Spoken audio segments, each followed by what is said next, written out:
Acabamos de ver el capítulo sobre, perdón, el capítulo, la clase 19, Aristóteles y la escolástica medieval.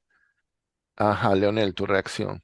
Mira, yo durante mucho tiempo tenía por cierto que a partir de lo que llamamos la Edad Media, eso fue el imperio del pensamiento aristotélico, y que eso es lo que llamamos escolástica, escolástica que coincide con el pensamiento de San Tomás de Aquino y otros más, Kant,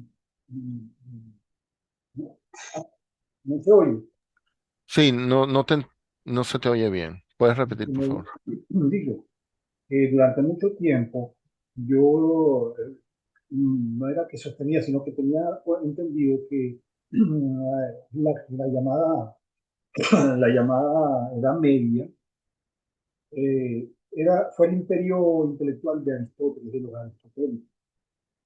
Esta aparición del neoplatonismo, que me parece lógica porque no hay un corte tajante en la influencia de los neoplatónicos como Plotino. Eso siguió, pero encima de eso, con las traducciones árabes,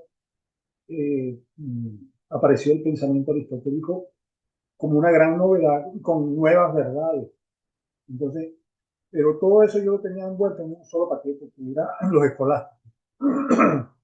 Y de ese modo me estaba perdiendo una evolución intelectual que se afianzó mucho con aquella novela de Humberto Eco El nombre de la rosa. Entonces, para mí eso era un bloque en el que el pensamiento de Aristóteles era, digamos, la referencia obligada. Con esto que muestra Príncipe ahora, veo que hay distinciones, diferencias, que hay una evolución positiva del pensamiento, por un lado, digamos, filosófico, teológico, pero impulsado también por el lado de la ciencia, pues porque Aristóteles mm, eh, tenía una buena parte de su pensamiento tenía que ver con Filosofía la natural. taxonomía de la naturaleza. Entonces, esto para mí resulta muy estimulante porque eh, establece, no es un bloque lo que tengo ahora, sino unas ideas que son distintas, que evolucionaron y que llevaron poco a poco a encontrarse con ese mundo del renacimiento post, según Príncipe, el segundo renacimiento, que es el que nosotros conocemos como, conocíamos como renacimiento. Entonces, ¿qué ocurre aquí? Bueno, ¿qué es lo que Una, usualmente se llama lo renacimiento? que usualmente se llama renacimiento, exactamente. Entonces, y que es la etapa última o intermedia entre la Edad Media y el modernismo cartesiano y de sus acólitos, para dar comienzo a esta nueva manera de ver el mundo más científica, más pensada con los instrumentos de la ciencia, de lo que ya hoy podríamos llamar ciencia. Entonces, esto para mí es muy Eh, eh, nuevo, ya, muy estimulante. ok. Voy a compartir algo porque yo también coincido contigo. Bueno, después de leer esto, yo me quedé con una simplificación, quizá una caricatura de la historia intelectual. Pero algo que se me quedó, y yo creo que no es la primera vez, creo que lo he mostrado varias veces, una cita de Russell sobre Aristóteles, que dice que, principalmente aquí, que al final, o sea, después de su muerte, pasaron como 2000 años antes de que el mundo produjera un filósofo que se pudiera considerar como su igual.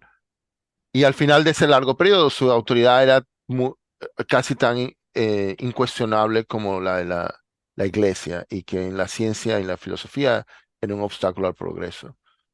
Y, y bueno, me quedé con esa caricatura de que, igual que tú, yo pensaba que a Aristóteles no lo cuestionaban en el medioevo, y sí, es una simplificación extrema.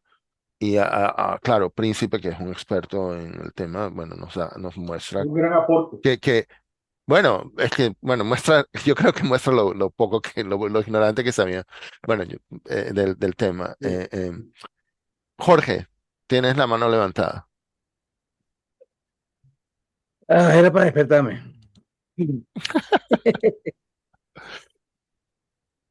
No, mire, realmente me pareció fabuloso esto. Para mí particularmente me pareció muy rico esta presentación de Príncipe. Uh, porque sí, yo, bueno, todo el que estudia filosofía, y Lionel pasó por eso, creo, tienes que pasar por filosofía medieval. Entonces tienes que estudiar, bueno, no solamente todo lo que es la patrística y después la escolástica y también el pensamiento árabe. Se pasa por todo eso. Pero realmente tú pasas por allí y no tienes una idea con principios de que no es como la gente dice, que realmente ahí se perdió el tiempo. Pero ahorita viendo esta presentación, es cuando describe la anatomía o la metodología escolástica, que es no más que, es una dialéctica. Eso es lo que se llama Ciertamente, dialéctica. ciertamente. Eso es una dialéctica. Es decir, nunca había oído yo comparar, porque cuando se habla de dialéctica, se habla de dialéctica de Hegel y también la dialéctica de los De Platón, presocráticos y de los presocráticos, y sobre todo Sócrates, ¿no? sí, Sócrates y Platón, por supuesto. Pero se habla de esa interrogación. Y realmente ese es importantísimo para la filosofía. Yo recuerdo que uno de mis profesores, no recuerdo si fue Capelletti u otro, el que me dijo, mira, la filosofía no es para responder preguntas, es para preguntarlas, es para hacer preguntas. O sea, la filosofía pregunta, la filosofía no responde. claro. Con lo cual, ahorita revisando lo que estaba diciendo Príncipe, la importancia del saber preguntar y la metodología de preguntar. Es decir, definitivamente que estaban conscientes de que ellos no podían saber la verdad, o por lo menos esta parte, este componente de la metodología escolástica, aun cuando después vengan los curas y digan que no, que va contra el dogma y prohíbe y emite prohibiciones, pero realmente en el fondo la gente dice, mira, no puedo saberlo. Y la única herramienta que tengo para saberlo es la discusión. Entonces yo La hago una pregunta. propuesta, el ejercicio ese, que es esencialmente dialéctico, pero es multidialéctico, porque no es que haya una tesis y una antítesis, sino que realmente hay una tesis y hay múltiples antítesis que se discuten. ¿Te das cuenta? Por eso es que Sí, realmente el cuestión, ay, se me olvidó el nombre que usaban, ¿cómo es? El quotation, no, la la cuestión, método, ¿ah? la Ajá, cuestión. la cuestión, que realmente empieza a cuestionarlo y a hacer múltiples cosas. Que te parece, si recuerdas, porque así está en las cuestiones de religión, eso lo lleva en la religión, y entonces esa función de cuestionar lo hace el abogado del diablo. Y ese es el abogado del diablo, para cuestionar lo que realmente. Y entonces ahí parece a Santo Domingo no, Santo Tomás, diciendo Santo Tomás, que sí. a Santo Tomás y Santo Tomás diciendo, Disculpa. bueno, Dios no existe. Entonces él plantea la cuestión de Dios no existe. Eso es difícil, no pasa por la mente de alguien pensar que Santo Tomás esté diciendo que Dios no existe. Claro. Entonces, claro, pero lo peor es como una propuesta para la discusión. Y entonces viene la discusión de cuáles son la antítesis, esa es la tesis, Dios no existe. Entonces vienen cuáles son las antítesis, y entonces viene toda la discusión que viene alrededor de la que puede contradecir o puede oponerse a eso. Sí, lo que había en el fondo era una búsqueda de la verdad, y había Sí, un método para la búsqueda de la verdad. Y eso me trae a la colación que hoy en día eso existe, pero nosotros tenemos otra, al desconocer nosotros la historia y desconocer, inventamos términos. Y entonces ahora eso se llama, lo veo yo, es el esquema de, ¿cómo que se llama? Prompt Engineering. El horrible nombre de Prompt Engineering no es más nada que eso, aprender a preguntar. Es decir, Sí, hay un mecanismo que te da acceso a una inmensa base de datos, que es todo el planeta a través de Internet. Bueno, no todo, pero vamos a decir toda la información que está pública, ¿verdad? Y hay unos mecanismos de búsqueda eficiente que van allá. Entonces el problema no es la respuesta, el problema es la pregunta. establecer la pregunta. Lo importante es la pregunta, entonces lo que hay que saber es preguntar. Y eso es lo que hace la filosofía. La filosofía lo que te enseña es a preguntar, no a responder. ¿Te das cuenta? Claro. Es un amor, por eso es que yo insisto mucho el concepto de amor al saber. El problema es que la gente no sabe lo que es filosofía, a menos que te pongas a estudiar filosofía y estudies lo que hacen los filósofos. Pero realmente la filosofía no es como la ciencia, que explica cosas y que dice cosas. No, no, no. Hay filósofos que dicen cosas, pero la filosofía no parte, no es una actividad de responder preguntas, sino de saber preguntar y de preguntar hasta lo que sea más evidente. Es decir, porque realmente hay una crítica, el concepto. Por eso que uno ahora se habla promover el pensamiento crítico. Yo creo que eso es lo que está detrás de todo el pensamiento filosófico, estimula Claro. el pensamiento crítico. ¿Te das cuenta? Preguntar por qué. Entonces yo digo que yo soy teísta. Bueno, es para generar, es como una posición anti, porque todo el mundo dice que para ser científico tiene que ser ateo. Entonces yo digo, ¿y por qué? Es un Bueno, dogma, el caso es un de dogma ser Faraday, ateo. Entonces, ¿ah? el caso de Faraday, que fue Ah, el gran experimentador y todos los domingos él era el diácono de la iglesia o algo así, el ayudante del diácono.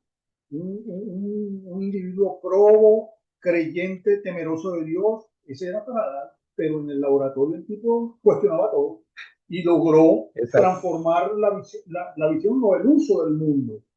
El gran claro, aporte a mi modo de ver de Faraday es que él transformó el uso del mundo. Señora, aquí hay estas dos fuerzas, electricidad y magnetismo. Vamos a ver cómo funcionan. Entonces, si no, la Faraday no hubiera habido electroquímica, Maxwell, sí, si Faraday no hubiera habido claro, Maxwell, el que le da base teórica a Faraday es Maxwell, pero Maxwell sin los resultados que había obtenido Faraday con Faraday, Cavendish, no tiene dónde agarrarse. Y entonces este mundo que conocemos es resultado una combinación muy particular. Un individuo creyente, un individuo, ¿cómo se llama? Creyente en la potencia de Dios, que a la hora de abrir la puerta del laboratorio se ocupa es de la naturaleza. No tengo nada que ver conmigo. claro. Bueno, pues sí, quería destacar esos puntos, sobre todo en mi campaña pro filosófica. Es decir, Por yo lo que discusión. estoy es un defensor de la filosofía, sobre todo contra aquellos que piensan que la filosofía la contraponen contra la ciencia. Y me parece que es un error fundamental, porque no tiene que ver lo uno con lo otro. La ciencia es el resultado de la filosofía. La ciencia es el resultado de la filosofía. Así La es. ciencia es Así es. concreción de las reflexiones fundamentalmente por la búsqueda del saber. Y esa es la filosofía, lo que fomenta es la necesidad de buscar el saber, más nada. Entonces cuando se contrapone filosofía con ciencia, por eso es que reacciono, porque realmente están usando un término popular, vulgar de filosofía, y yo creo que cuando se ve esa visión de la filosofía, se está perdiendo un elemento muy importante en la historia de la cultura humana, de la cultura en general. Ok. Se me ocurrió buscar, porque creo que fue al final de la clase anterior, la última que vimos la semana pasada, que Príncipe menciona que el escolasticismo tiene mala fama o mala reputación. Y se me ocurrió buscar en Google por qué. Buena pregunta. Porque Porque es quién algo que está. no comentó en esta clase. Príncipe no comentó eso. Y bueno, aquí hay el resumen de Gemini, dice que el escolasticismo tiene mala fama, principalmente por ser percibido como un método rígido, excesivamente formalista y libresco que privilegia la autoridad y la metafísica sobre la observación empírica. Fue criticado por el humanismo renacentista, por su complejidad lógica y por limitar la razón al servicio de la teología. Y en inglés, hice la misma Cierto. pregunta, también en inglés mencionan como overly pedantic, rígido. ¿Ok? Eh, Bueno, ahora, Me recordó, Eso, bueno, eso, que en el curso de... Ah, tengo que compartir en la pantalla. En el curso de Goldman, bueno, en el curso de Goldman ya vimos algo de hecho, hubo una clase sobre las universidades, aunque no habló del escolasticismo, me parece. Déjame buscar. Bueno, no, si no, ni siquiera lo mencionó. Pero también vimos la clase de progreso entra en la historia y aquí hablaban del humanismo y el humanismo de Petrarca, ¿no? El movimiento humanista que inspirado por Petrarca, que es posterior, ¿no? Y parece que ellos, estos humanistas, parece que ser que son los que criticaron el escolasticismo. Eh, eh, eh, ¿cuáles los seguidores de Petrarca? sí, es lo Los que humanistas posteriores a los de la Aunque bueno, aquí Ilustración. dice que los críticos Los- fueron principalmente en el Renacimiento y en la Ilustración. Criticaron. Bueno, y entiendo que en el Renacimiento, en la época de la Ilustración fue que el medioevo agarró como mala fama. Yo, yo quiero hacer un comentario. Sí, por Con favor. con ese artículo que estás haciendo, leyendo allí, con eso que estás hablando de que el escolasticismo ha sido criticado por ser pedántico, por su rigidez. ¿Te das cuenta? Eso me va directo a carne propia, porque mi área es los sistemas formales. Porque realmente si tú quieres conectarte y comunicarte con una máquina, que es mi área en computación, tú no puedes partir de todos los supuestos que te maneja el ser humano, sino que tienes que meterte en lo más profundo de la esencia de las cosas. Y cuando tú te metes en eso, la gente piensa que eres pedante, que estás haciendo complicado. ¿Para qué buscar lo complejo si lo puedes hacer simple? ¿Te das cuenta? O sea, es difícil para la gente pensar como una máquina. Es pensar, mejor no pensar, es difícil para la gente pensar cómo hay que pensar para comunicarse con una máquina. Porque hoy en día, con la inteligencia artificial, la máquina piensa como la gente. Gracias a que hay un montón de gente que pensaron como máquina para lograr que la máquina pensara como gente. Como la persona que está aquí, usted hablando con ustedes. Suscribo plenamente eso. No, lo suscribo, lo suscribo. De hecho, yo recuerdo en los años 80, 70, de la segunda mitad de los 70 y la década de los 80, que yo consumía revistas de computación, PC Word, Byte, todo eso. Incluso estuve traduciendo artículos de Byte en inglés a español. Y el énfasis de la investigación estaba apuntando a esto que tenemos hoy en día. Era cómo hacer que la máquina reconozca rasgos de una cara, cómo hacer que reconozca las diferencias, digamos, las diferencias de los matices del lenguaje para poder responder como un humano. Aquella famosa, creo que fue los escolásticos perdón, los investigadores de Palo Alto. Allí había, además de la gente de la CIROS, había un grupo de psicólogos que estaban investigando el comportamiento humano, la teoría de la comunicación. Entonces a ellos se les ocurrió, yo no sé si fue a ellos exactamente, pero ellos los ponen, Ahí está la Rummel práctica Hart. Rummel Hart. que, Rummel que Hart era uno de esos.